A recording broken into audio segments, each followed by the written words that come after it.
Efectivamente, lo que está en el libro precisamente de la parte de espacio interespacioso, donde están estas gráficas que ven ustedes aquí. Entonces es importante que las copias son excelentes resúmenes de todos los fenómenos más importantes que aparecen durante el tiempo prehistórico, sobre todo. Entonces pónganse de acuerdo con ella para que puedan tener esas copias. ¿De acuerdo? Entonces, desde el punto de vista geológico, a partir de los 3.800 millones de años, o sea, desde este punto, se tiene la formación de lo que son estos yacimientos de fierro que acabamos de ver, lo que se llama el fierro bandeado, y que corresponde precisamente a esa transformación de las soluciones de fierro que venían de la erosión de los continentes, constituidos por rocas principalmente básicas y ultrabásicas, hacia las zonas marginales donde se llevaba a cabo el proceso precisamente de transición hacia los lugares primitivos. Esto trae consigo entonces que se tengan ya condiciones muy especiales desde el punto de vista de la acción de ese oxígeno, no únicamente para dar origen a los yacimientos de fierro, sino también para ir modificando las condiciones de depósito que se van a ver después representados en lo que son precisamente los lechos rojos. ¿Por qué los lechos rojos? Los lechos rojos son estas rojas sedimentarias de tipo continental principalmente, que se originan en las condiciones fluviales, es decir, en las corrientes fluviales, las aguas continentales entonces van a ir oxigenando lo que son los sedimentos depositados en esas condiciones por los ríos. Y estos entonces se van oxigenando y se van convirtiendo entonces los materiales del fierro en lo que son precisamente los lechos rojos. Como consecuencia entonces estos tipos de rocas sedimentarias aparecen hasta la parte correspondiente a los 2.000 millones de años aproximadamente en esta zona. Otro dato importante es precisamente lo que son precisamente los sedimentos que pierden precisamente CO2 y que van a ser importantes precisamente en lo que son los estromatolitos más antiguos, que ya vimos precisamente en las imágenes anteriores, ¿se recuerdan? Esos estromatolitos, recuerden que son representativos o representan la actividad orgánica, principalmente unicelular y pluricelular, que dieron origen entonces a lo que son los estromas. Los estromatolitos quiere decir precisamente que se trata de rocas constituidas por capas muy delgadas y sumamente amplias. Un estroma es una sábana, por eso cuando se llama de estromatolitos se está hablando precisamente de capas muy delgadas, unas sobre otras, pero que son muy extensas. De ahí viene el nombre de estromatolitos entonces. Y estos aparecen a los 3.500 millones de años. Una cosa importante es que estos estromatolitos, si recuerdan, son formados por organismos microscópicos del tipo precisamente de las algas fotosintéticas.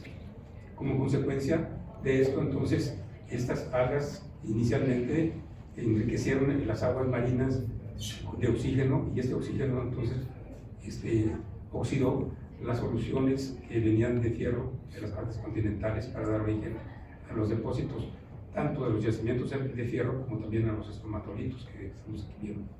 A partir de los 2.500 millones de años, entonces, los estromatolitos se hacen cada vez más y más abundantes, puesto que la oxigenación de los océanos iniciales se llevó a cabo precisamente en esa época. Vemos aquí. Otra cosa muy importante y ahora desde el punto de vista de lo que son las evidencias de los fósiles es precisamente la aparición de estas bacterias que vimos a los 3.800 millones de años en esas condiciones, y también la que corresponde a los organismos eucarióticos. Recuerden que precisamente los organismos eucarióticos son organismos que tienen un núcleo, y la presencia de ese núcleo facilita las condiciones precisamente de tipo sexual, de tal manera que aparece la sexualidad para ese tiempo, ¿sí? Pero también les decía que es importante desde el punto de vista de que aparece también la muerte, es decir, los organismos ya se mueren como organismos. Mientras sucedía esto, los organismos simplemente vivían de la misma sustancia a través del tiempo. es decir, porque se reproducen por mitosis. Como consecuencia era la misma sustancia y no la sustancia de dos organismos independientes. Y esto, desde el punto de vista de la biología, es de gran importancia porque aparece el fenómeno que se llama la muerte, es decir, los organismos van a desaparecer independientemente. Otra cosa importante precisamente es la presencia de organismos ya muy evolucionados, que son precisamente metazoarios. Vamos a ver precisamente, espero que hoy, en la parte terminal de la exposición correspondiente a lo que es el protozoo tardío. Es decir, organismos ya sumamente evolucionados, que son metazoarios y que están relacionados, algunos de ellos, con los primeros fósiles con esqueleto. ¿Sí? Vamos a ver esos organismos en la parte terminal de lo que corresponde a la era Mesozoica. Y desde el punto de vista atmosférico, los principales fenómenos son precisamente el incremento de lo que es el nitrógeno, precisamente en la atmósfera. Y ese nitrógeno es muy importante desde el punto de vista de la aparición de los organismos.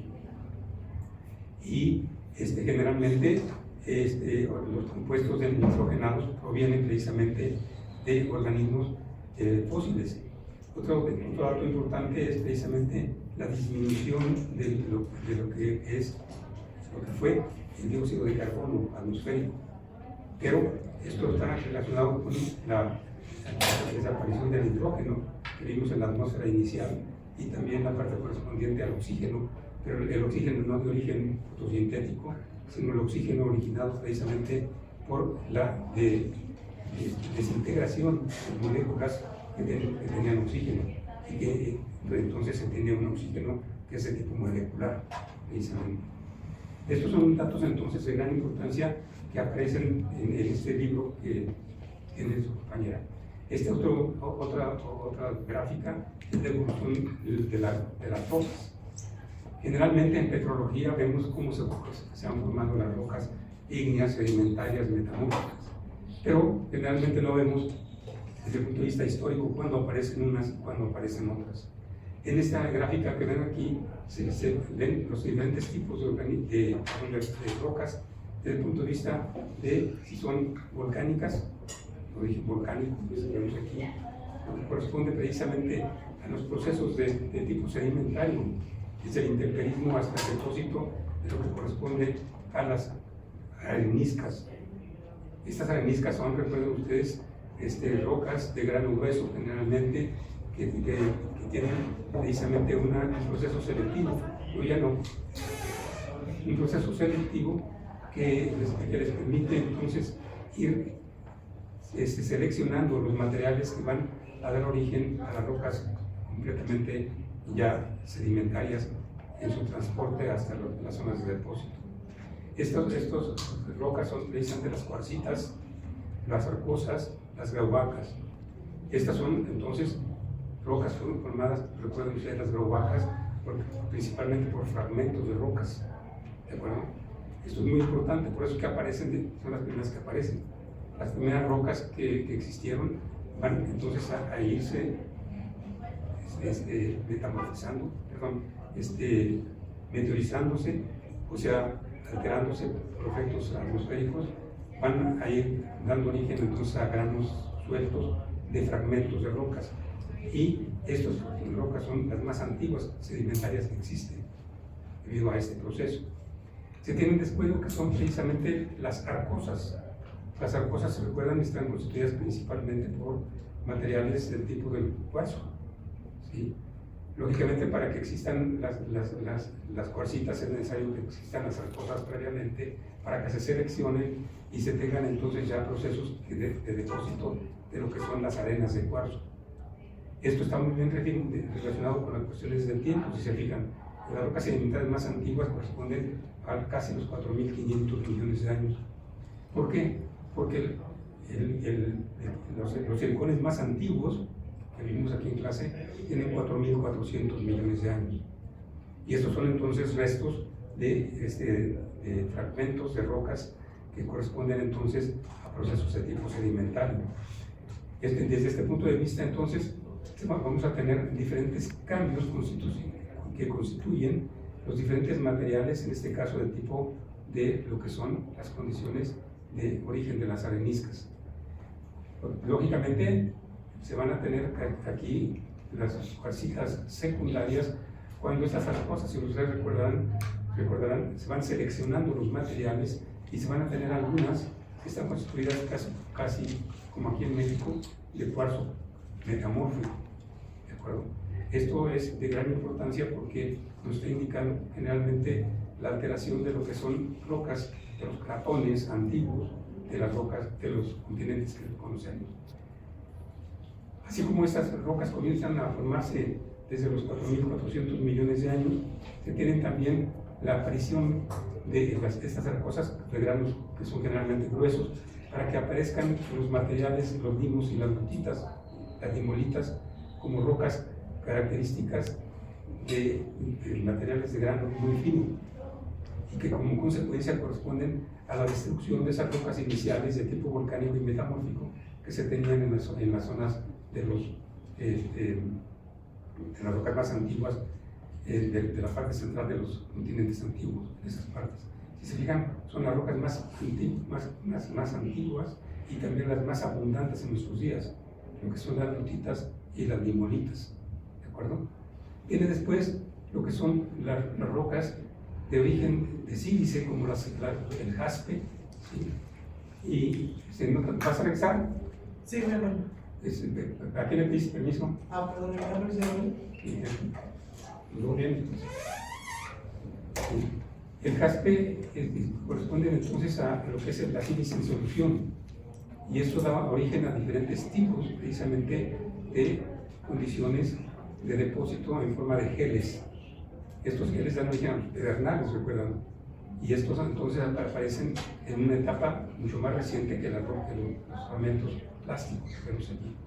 Vienen después lo que son ya toda una serie de rocas muy especiales, sobre todo lo que son las dolomías, que constituidas por el mineral dolomita, y esto corresponde entonces a la aparición de los primeros carbonatos, rocas carbonatadas. Las rocas calcáreas entonces son mucho más jóvenes que las rocas plásticas terrígenas a nivel de lo que es la historia de la Tierra, y esto está relacionado con el establecimiento de los principales océanos y las características sobre todo de temperismo y erosión de los primeros continentes. Y vienen después de las dolomías lo que son precisamente las evaporitas y las calizas, lógicamente. Entonces ven ustedes aquí una historia de la petrología, es decir, cuando desde el punto de vista de la historia de la Tierra se van a tener las condiciones favorables para la aparición de esos diferentes tipos de rocas.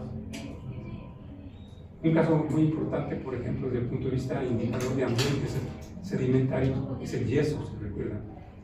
El yeso, como muchas de las rocas evaporíticas, precisamente, tiene como principal indicador de su formación lo que es la temperatura del agua en donde se forma.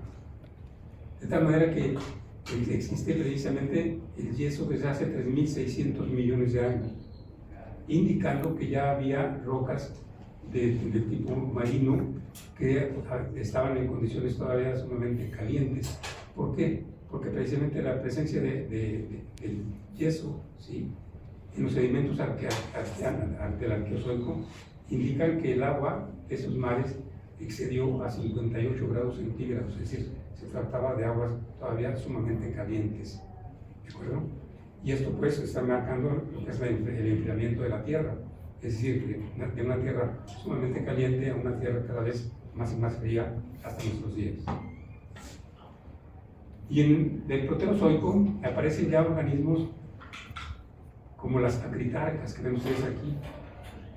Las acritarcas son precisamente, están presentes en nuestros días precisamente en algunos mares, es decir, que son organismos muy antiguos desde lo que es la parte del Proterozoico, ¿sí?, y que pues, se han relacionado con las algas. Son algas precisamente que van a cubrirse de una membrana que es la que se fosiliza, que vemos aquí de color café y amarillento y anaranjado. Estos organismos están muy bien definidos desde el punto de vista de sus estructuras. aquí vemos las más características de la secretaria, son precisamente membranas de estructura esférica, muy delgada, ¿sí? Y que el organismo del citoplasma del organismo vivía lógicamente dentro de la cápsula. Esos organismos son muy buenos indicadores también ambientales de los mares precámbricos. ¿Por qué? Porque se les ha encontrado generalmente en las condiciones, hasta nuestros días, en condiciones intertropicales. Es decir, viven en océanos calientes. ¿De acuerdo? Y esto es muy importante desde el punto de vista de lo que es la paleontología. ¿Por qué? Porque durante muchísimo tiempo se consideró que el petróleo no debería de existir precisamente en rocas precámbricas. ¿Por qué?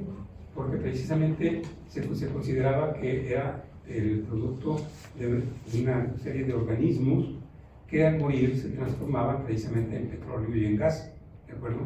Y que esos organismos eran macroscópicos. Pero cuando los soviéticos encontraron los primeros yacimientos de petróleo en rocas proterozoicas, o sea, del precámbrico, entonces se empezaron a preguntar, ¿y cómo es posible que haya entonces yacimientos precámbricos en la Unión Soviética y que sean precisamente relacionados con organismos que se llaman acritarcas?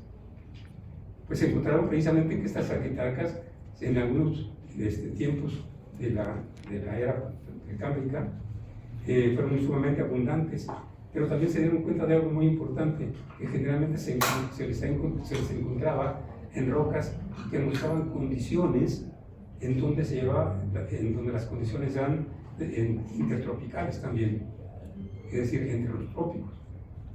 Y esto fue de gran importancia porque entonces se dieron cuenta de que si se encontraban en algunas rocas precámbricas aquitrarcas, era probable que se pudieran encontrar grandes acumulaciones de ellas en sedimentos que estarían convertidos ahora en lo que era precisamente petróleo y gas. Entonces, esto fue muy importante desde el punto de vista de la búsqueda de petróleo. Uno de los yacimientos importantes que se encontró con base en el estudio de ese tipo de organismos se encontró precisamente en la zona del norte de África, ¿sí? en la zona que actualmente corresponde al Sahara, en la zona del Sahara, en donde hay rocas paleozoicas, pero también hay rocas precámbricas, y encontraron que en las rocas precámbricas existía petróleo que se ha considerado como petróleo de origen orgánico, porque existen ahí abundantes aquitrarcas, precisamente. Tienen además otra ventaja desde el punto de vista de la industria petrolera, que generalmente, como vamos a ver aquí, ven ustedes, presentan colores que van desde el color amarillento hasta el negro, y que existen algunos colores, como que vimos anteriormente, de color anaranjado o café. Bueno, pues una de las cosas importantes que se han encontrado es que son excelentes indicadores de las paleotemperaturas a las que estuvo sujeta la roca en donde se encuentra. Por ejemplo, se sabe que las rocas de color negro, que tienen precisamente acritarcas como estas de color negro, pues son rocas que estuvieron a temperaturas de más de 150 grados centígrados. Como resultado de esto, entonces son rocas que no contienen petróleo, porque ya los 150 grados centígrados en condiciones de petróleo orgánico ya no se puede generar. Entonces, generalmente se buscaban aquitrarcas ya donde el color no fuera negro, sino que fuera café oscuro, que sería el límite de generación, o colores amarillentos que indicarían el inicio de la zona del petróleo. Entonces son excelentes indicadores desde el punto de vista de la generación y distribución del petróleo en rocas precámbricas. Uno de los datos muy importantes que la parte del Proterozoico tardío, del Proterozoico, y principalmente entre los 1.300 y los 900 millones de años, fue precisamente el continente de Rodinia, que fue, recuerdan ustedes, reproducido gracias al descubrimiento de Hoffman, que fue esta persona, este geólogo, que haciendo un viaje en la parte de la Antártica, pudo ver que en las montañas del Antártico, en la parte superior de esas montañas había algunas que eran de color claro, ¿se acuerdan? Y que entonces se armó de valor y pues, pudo convencer a sus compañeros de ir hasta esas montañas para ver qué características tenían esas rocas de color claro, que se diferenciaban mucho de la mayor parte de las de color oscuro. Y si recuerdan ustedes, encontraron que efectivamente existieron esas rocas en la Antártica, en esa parte, y que esas rocas correspondían entonces a rocas de tipo calcáreo, que el color claro era debido a la cantidad de carbonato de calcio, y que además estas rocas además de efervecer precisamente ante lo que es el ácido clorhídrico, pues entonces presentaban fósiles que vamos a ver dentro de unas 2 clases más o menos, que son los arqueociáticos. ¿Y qué encontraron? Que tenían que estar, haber estado este continente en contacto con Laurentia, o sea, con Norteamérica. Aquí está Laurentia, precisamente, en esa zona. Y que debía estar entonces en condiciones paralelos a la que es la zona de lo que corresponde actualmente a la ciudad del Paso, Texas, en donde en las montañas Curly precisamente abundan esos arqueociátidos, y que son de los mismos géneros y especies que encontraron en la parte de la Antártica. Pues con base en eso, Hoffman y compañía pues se fueron investigando cuál relación existiría ya no de la Antártica con Laurentia, que ya la habían encontrado, sino de todos los demás continentes con relación entre ellos.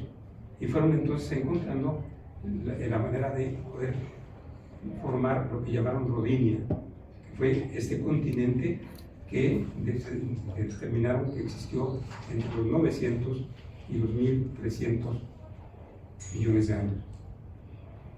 Existen evidencias de otros continentes que no vamos a ver aquí porque no están completamente justificados, por así decirlo.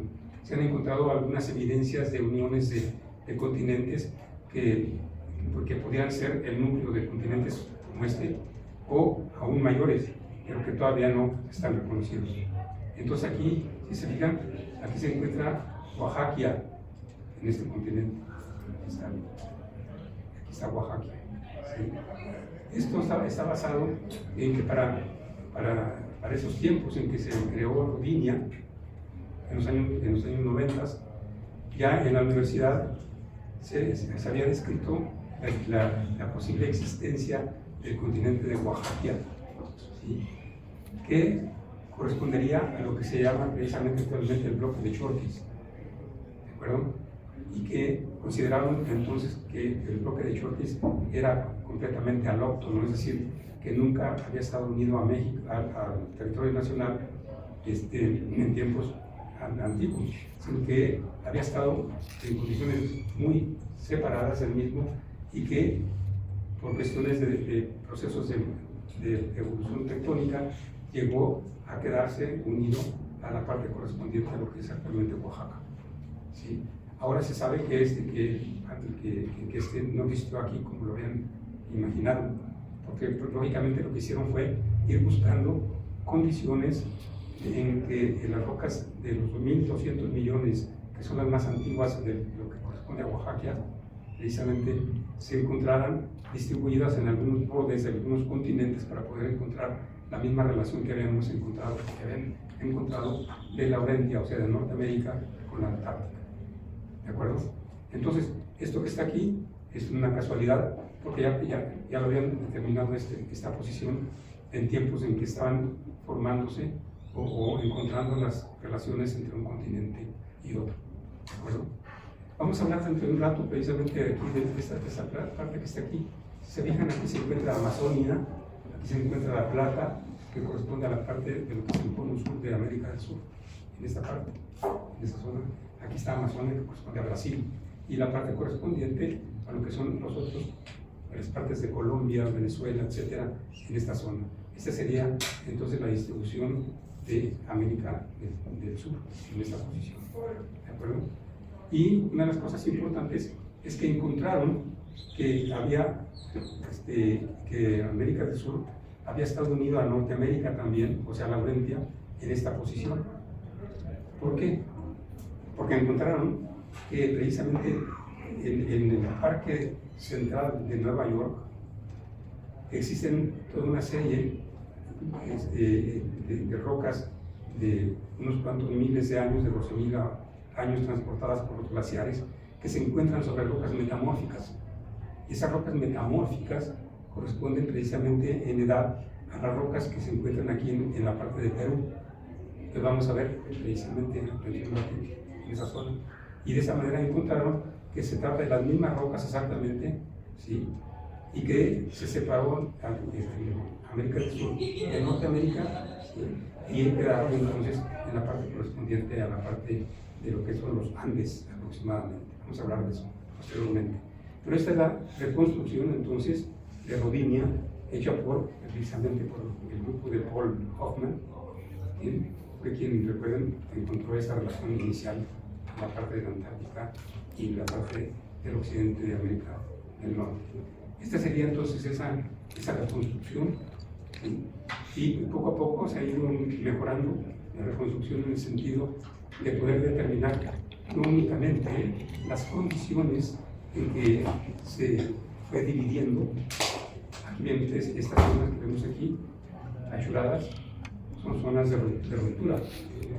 En este caso, precisamente esta zona que vemos aquí es la última zona de ruptura en la separación de la parte de la Antártica, de Laurentia, o sea, de América del Norte, de Australia, en esa zona. Y después vino la separación de estos continentes de América del Sur, que vemos aquí, y del Congo y de la parte de África. Eso correspondería entonces a lo que sería la parte de Gondwana, esta zona. Pero eso fue la separación final a los 750 millones de años, o sea, en la parte terminal de lo que es el Arqueozoico en esta zona. Y antes la parte correspondiente a la separación de Gondwana en estas condiciones que vemos aquí. Entonces, poco a poco se ha ido mejorando la estructura que Hoffman propuso, ¿sí? Y han ido apareciendo personas como Johnson y otras personas que han colaborado en la reconstrucción de todo esto que vemos en estas imágenes. Y con base en eso, pues entonces ya se tiene cada vez con mayor seguridad el reconocimiento de lo que son las provincias precámbricas de Norteamérica. ¿Por qué? Porque con esas reconstrucciones se dieron cuenta de algo muy importante, que Norteamérica tiene entonces una distribución que no es completamente uniforme, en el sentido de que presenta una zona que vemos aquí de color verde, que es la zona de Grenville, ¿sí? 1300 a 900 millones de años, esa zona. Y que después viene la parte correspondiente a la zona amarilla, que es la que vemos aquí, en esta zona de aquí y de acá. Entonces, aquí esta zona Grenville que vemos aquí corresponde a la parte occidental de Rodinia.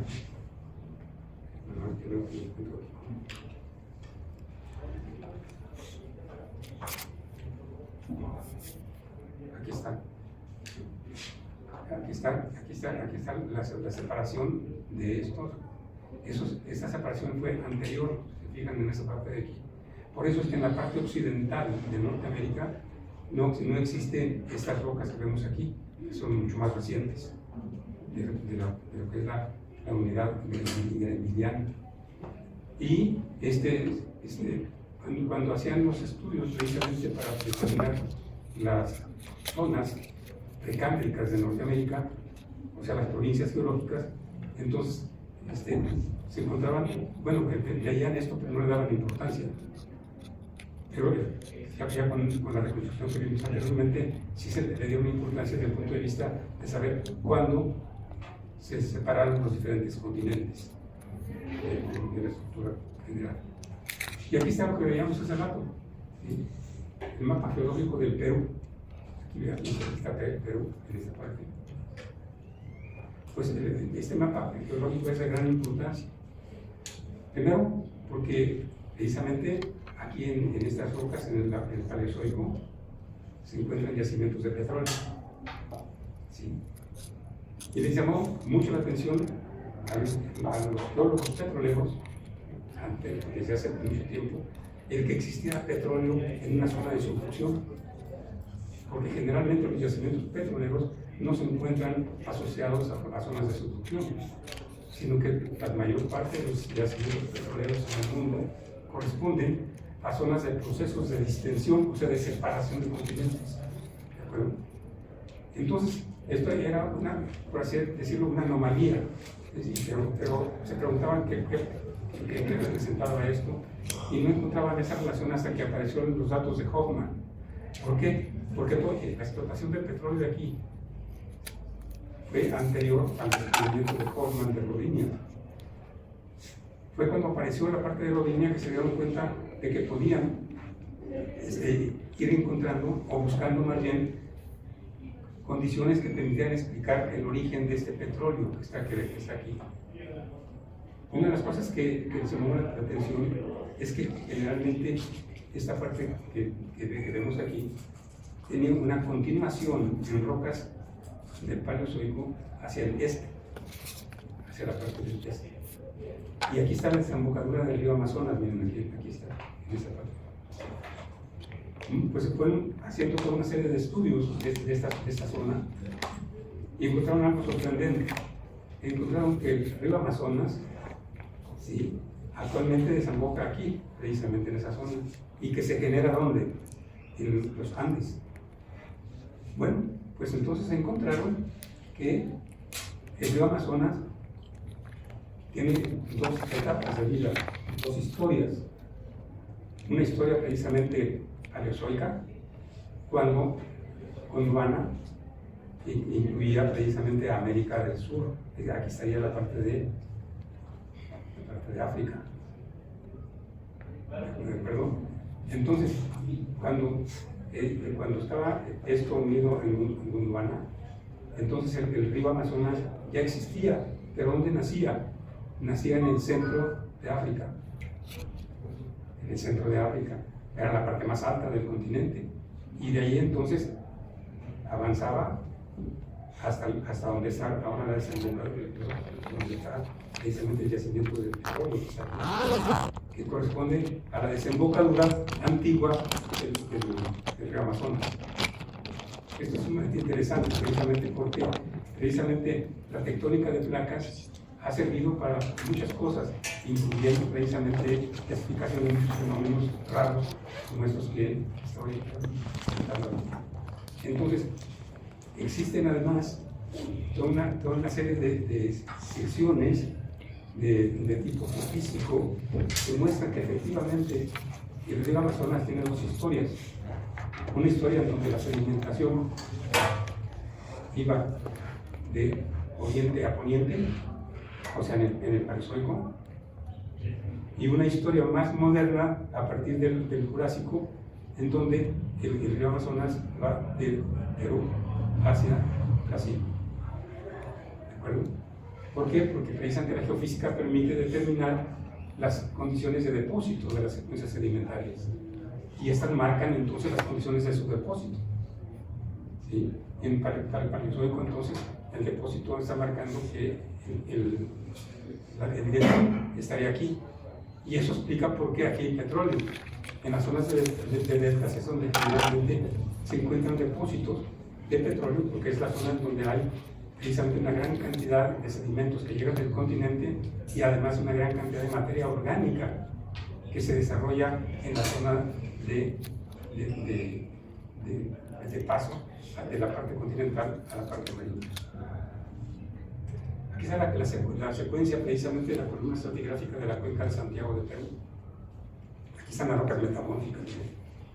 Estas son rocas precámbicas.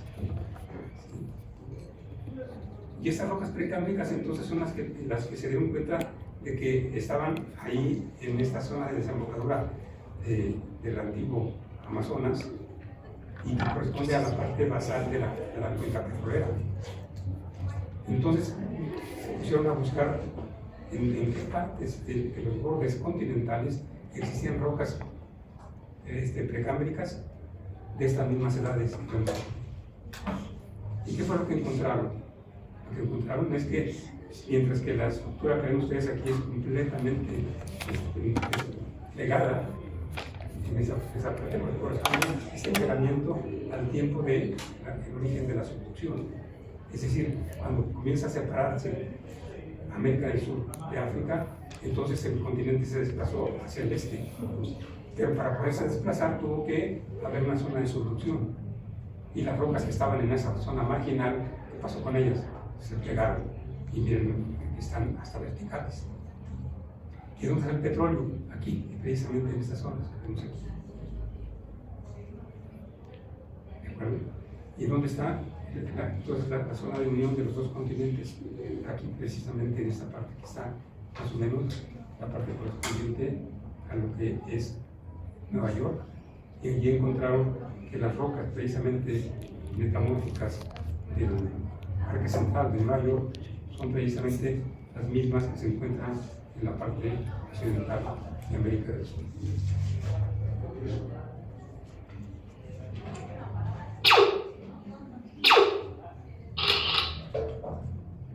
Bien, entonces con base en este tipo de estudios se han hecho toda una serie de reconstrucciones de lo que son los antiguos continentes y también la división de ellos en los continentes que conocemos en estos días. Aquí ven ustedes a la Antártica. La Antártica la vimos hace un momento aquí, precisamente tomando en cuenta los datos de correlación de los arqueociátidos de aquí, precisamente.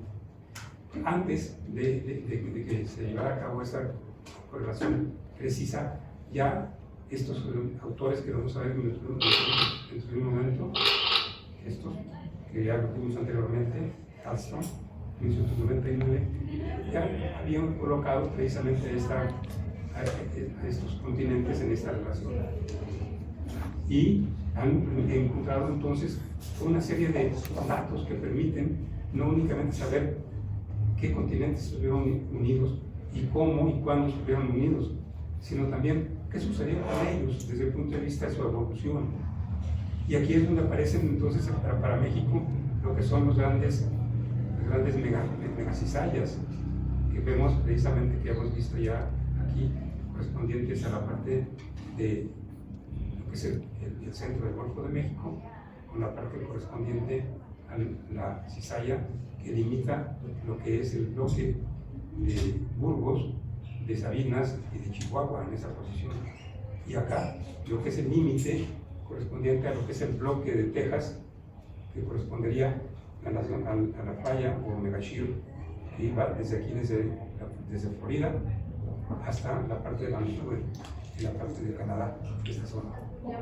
Esto es muy importante porque son los mismos procesos los que permiten encontrar ese tipo de relaciones y encontrar que si existen este tipo de rocas, entonces es necesario encontrar una posición correspondiente. ¿Dónde está Oaxaca? Aquí está apareciendo Oaxaca para ese tiempo que se consideraba primero que estaría acá. ¿De acuerdo? Bueno, pues aquí encuentran que las edades correspondientes a estas rocas estarían aquí, en esta parte. Ahora sabemos que no existió precisamente esa relación, pero lo que sí es importante es que para poder explicar esta presencia aquí de Oaxaca, aquí en esta zona, se tuvieron que abocar a encontrar las zonas de ruptura del continente norteamericano. Esas sí existen desde el Precámbrico y están activas aún para tiempos muy recientes, como sería el Mesozoico en México. ¿De acuerdo? Entonces, ven, hay toda una serie de procesos que son importantes en cuanto a la reconstrucción de los diferentes fenómenos que se han dado en la parte correspondiente a lo que es principalmente la Oriente, o sea, Norteamérica, con los demás continentes que poco a poco fueron uniéndose para dar origen a Rodinia. ¿De acuerdo? aquí sería la reconstrucción de Rovinia, y aquí sería su posición geográfica, tomando en consideración los indicadores paleoclimáticos.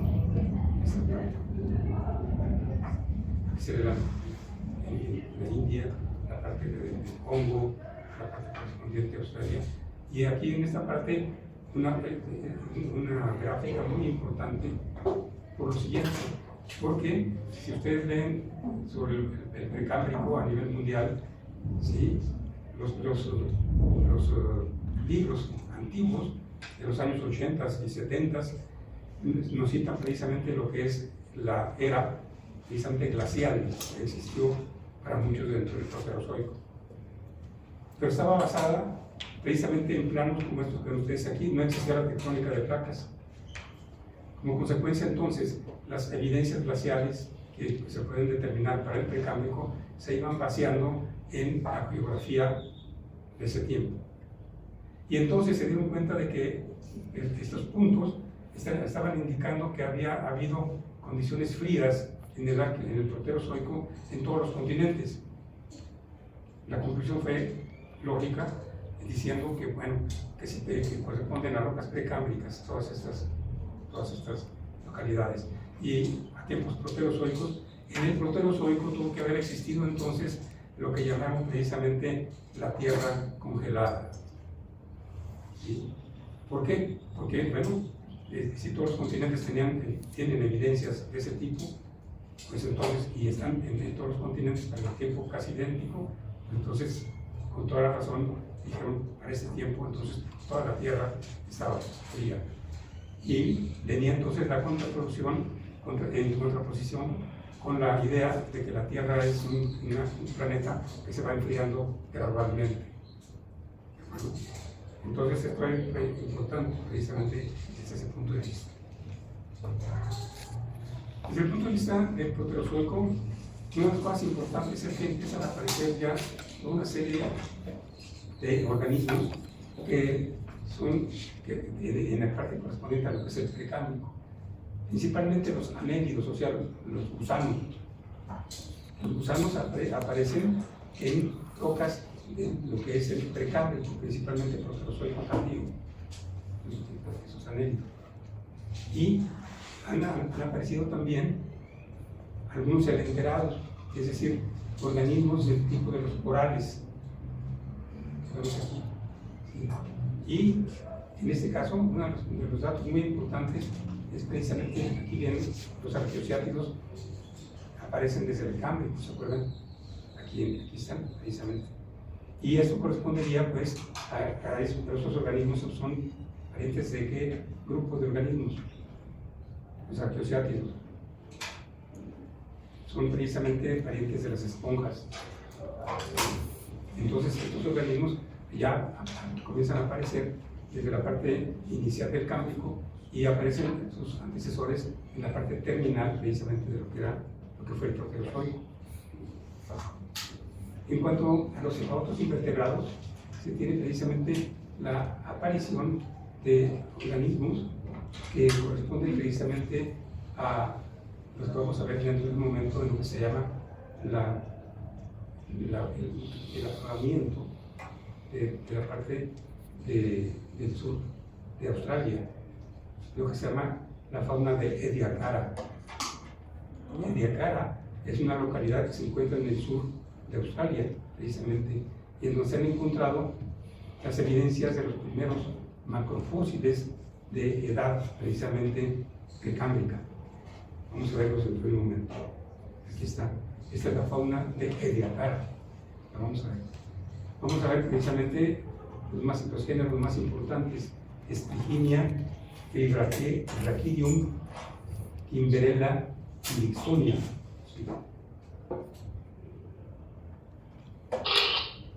Este corresponde precisamente, este que vemos aquí, corresponde a esta flora, esta fauna, perdón, que vemos aquí. Esto que parecen hojas, ven ustedes aquí, fueron organismos sésiles, animales, no fueron vegetales. Este vemos aquí, en esta parte. Este que vemos aquí corresponde a organismos del tipo de lo que son actualmente, ¿cómo se llaman? Que flotan en el agua. ¿Medusas? ¿Qué son? ¿Cómo? ¿Medusas? ¿Medusas? ¿Quién habló?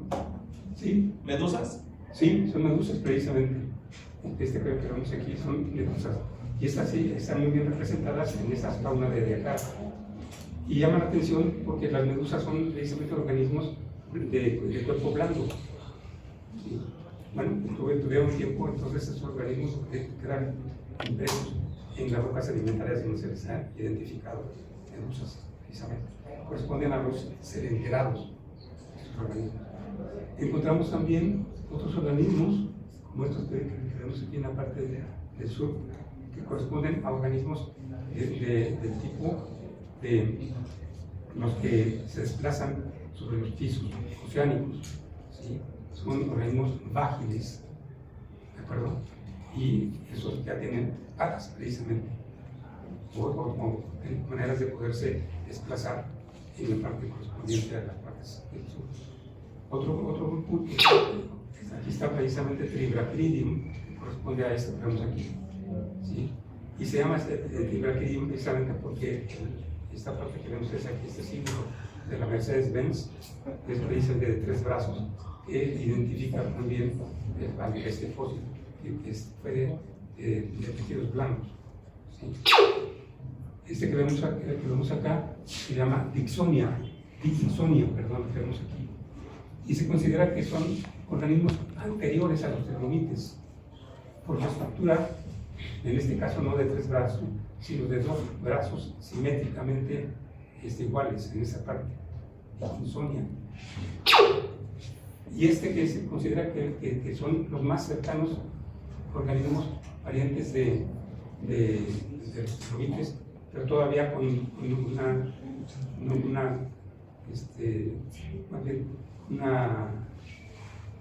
estructura en 2 partes. Aquí sería la parte correspondiente al cefalón, o sea, la cabeza. Aquí la que sería la estructura de la parte del cuerpo, no en 3 partes, sino en 2 partes, en esta zona. Pero la estructura es casi idéntica a lo de los trilobites, que vemos aquí. Y también se encuentran organismos que se consideran como los antecesores de organismos ya con una vértebra, perdón, con una estructura que tiene aquí toda una serie de vértebras, sería una columna vertebral en esta zona, y que estaría relacionado entonces ya con organismos muy evolucionados, que serían algunos de los organismos vertebrados. Estos organismos tienen como característica principal, ¿sí?, las enormes tamaño tan grande. Aquí vemos la cara del ufólogo. Eso corresponde a Pteridinium, corresponde a esas plantas, o más bien esos animales sésiles en forma de plantas que vemos ahí, ¿sí? Y acá se tiene precisamente Dickinsonia, la que vimos. Pero vean ustedes el diámetro que tiene. Tiene aquí como 60 centímetros de diámetro, si lo vemos desde el punto de vista del tamaño de este paleontólogo. Estos son entonces los organismos que ya van a ser, digamos, los antecesores de los organismos del Paleozoico y que aparecen en el Precámbrico. Esto es muy importante en lo que se refiere precisamente a estos datos, ¿sí? Y recuerden que esto coincide en gran parte con el descubrimiento que se hizo hace ya tiempo de lo que serían las primeras conchas, porque se consideraba que las primeras conchas se marcarían el inicio de lo que es la parte de la era paleozoica. Pues no, se encontró precisamente en el Precámbrico, precisamente de África, se encontró precisamente un nivaje, y eso, bueno, está marcando precisamente que esos nivajes, si no dicen edades tan cercanas a estas, están muy cerca del límite ya con lo que es el eón fanerozoico. Aquí serían entonces los hábitos correspondientes a estos organismos. En este dibujo se pueden ver Entonces ya estos organismos que vimos aquí, por ejemplo, estos antecesores, lo que pudieron ser los cerobites, ¿sí? Vemos aquí lo que corresponde precisamente a esas hojas, que no son hojas, sino que son organismos sésiles, animales, en esta zona. Algunas son organismos del tipo de los anélidos, o sea, gusanos, y algunos otros organismos que ya eran mucho más evolucionados, como estos que vemos aquí, que se consideran antecesores de los organismos que citamos, de la parte correspondiente a los fluides, en esa parte, y algunas anémonas en estas zonas. Entonces, esto pues está indicando ya ambientes muy paleozoicos, por así decirlo, muy semejantes ya a lo que conocemos principalmente. Aquí sería el conjunto de estos organismos del periodo neoproterozoico.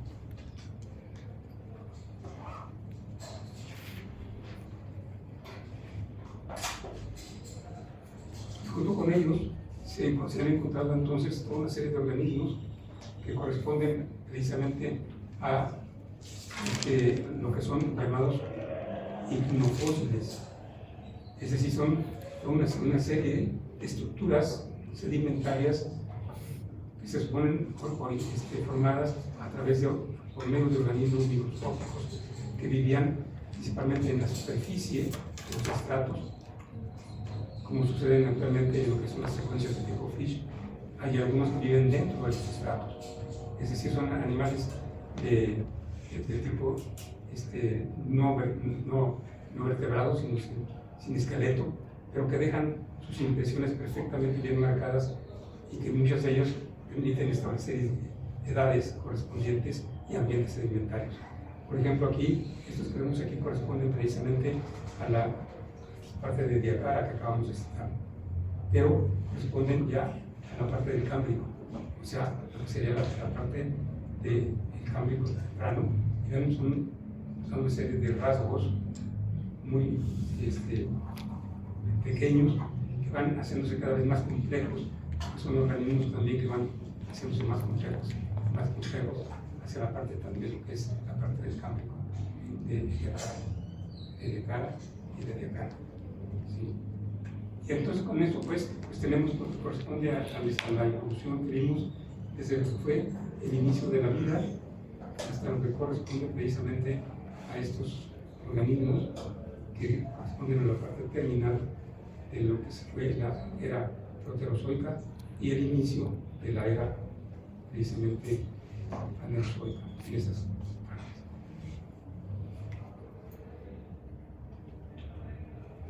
Todo esto entonces ahora se interpreta desde el punto de vista de lo que son diferentes datos de tipo geoquímico que van mostrando lo que es la evolución de los organismos y de los ambientes de vida y de depósito en las diferentes secuencias sedimentarias que contienen fósiles ya descritos o con ciertas características evolutivas perfectamente bien marcadas.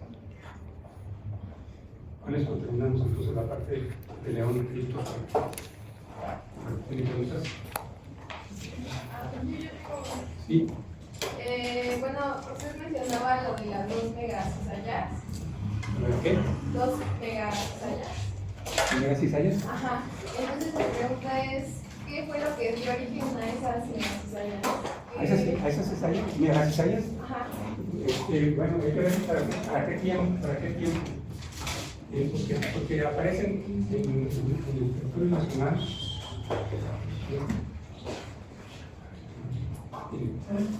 Aquí sería una de esas